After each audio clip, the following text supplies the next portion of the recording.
Welcome to The Explainer. Today, we are unpacking an absolutely incredible corporate thriller. Now, we're going to look at the anatomy of a heist, but not the kind with ski masks and getaway cars. We're talking about how a massive institution's safeguards were systematically dismantled from the inside out to siphon away billions. So let's dive right into this. To understand exactly how this all went down, we don't have to rely on rumors or hearsay. The entire narrative we're exploring today is drawn directly from Volume 4 of the verified Judicial Commission of Inquiry into State Capture report, which you probably know as the Zondo Commission. Every timeline, every email, every ignored rule that we're about to discuss comes straight from these verified pages. Just listen to these words from Johan Bester, Eskom's general manager for fuel sourcing at the time. He said, "I reasoned that if I allowed Mr. Mablony to replace me, it would allow him and his handlers to dictate terms." I mean, this wasn't your standard corporate negotiation. Behind closed doors, technical staff were facing intense personal threats to push through a massive, totally compromised coal contract. This was basically a hostile takeover of corporate procedure. So how did they pull it off? Well, we're going to track this step by step. 1. The setup. 2. Pressure from the top. 3. Bypassing the rulebook. 4. Ignoring the red flags. 5. The final capitulation. And 6. A disastrous deal. All right, Section 1. The setup, the target, and the players. Now, Tegeta didn't just get lucky here. They executed a highly specific state capture playbook. It went exactly like this. Step 1, apply pressure. Step 2, bypass protocol. Step 3, ignore failures. And Step 4, sign the deal. Let's look at that very first step.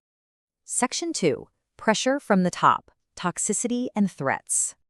If you want to bypass strict corporate governance, you have to create a toxic environment where the technical experts are literally too terrified to say no. Mr. Bester described a highly unusual meeting back in March 2014. The chairman of the Eskom board, Mr. Totsi, completely bypassed the CEO and called the entire primary energy division technical team together just to berate them for 20 minutes about delaying emerging miners. And then he just walked off stage. Bester and his team were absolutely gobsmacked by the complete lack of respect for proper protocol.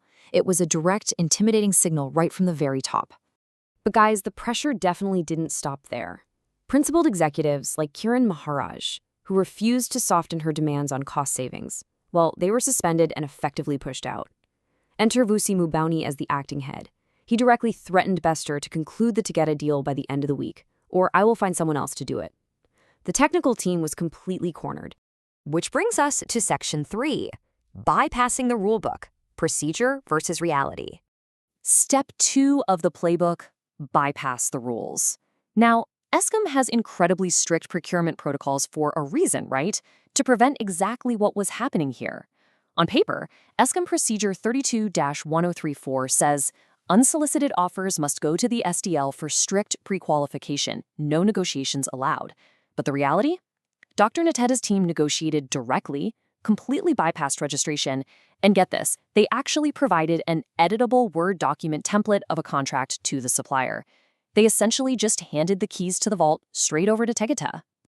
Moving to Section 4, ignoring the red flags, objective failures. Even with the rulebook tossed out the window, you still have to evaluate the product. And the objective evidence against Tegeta was staggering. Eskom needed coal for the Majuba power station.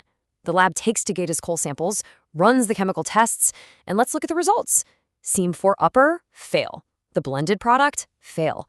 Majuba power station suitability, fail. Tegeta's coal literally could not safely or efficiently run the power station they were trying to supply.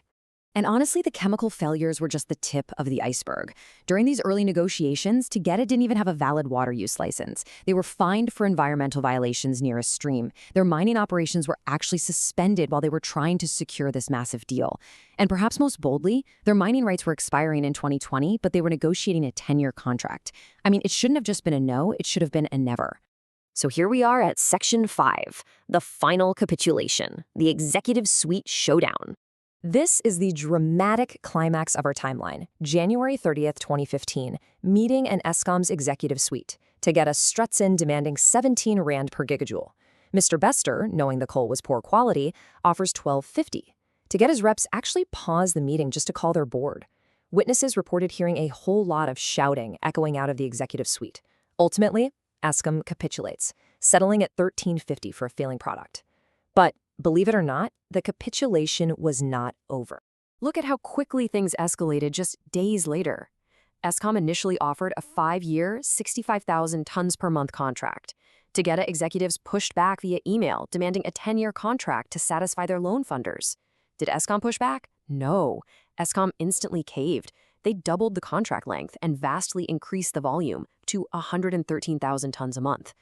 Basically, whatever Tegeta asked for, they got. Finally, Section 6, a disastrous deal, the aftermath. The rulebook was gone, the watchdogs were ousted, the contract was signed. So what was the ultimate toll of this corporate heist? 3.7 billion rand. That is the massive, staggering price tag of the 10-year contract awarded on March 10, 2015.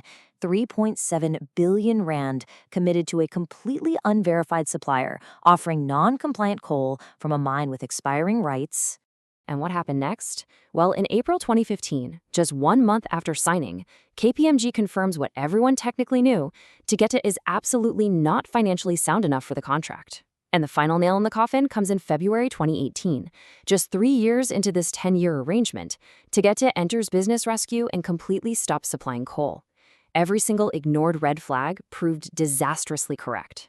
So I want to leave you with this thought. When the rulebook is completely tossed aside, when the watchdogs and technical experts are replaced or threatened into silence, who really pays that 3.7 billion round price tag? It's a stark reminder of why institutional safeguards exist and how fast they can be dismantled if we aren't looking. Thank you so much for joining me for this explainer. Keep questioning, keep analyzing, and I'll catch you next time.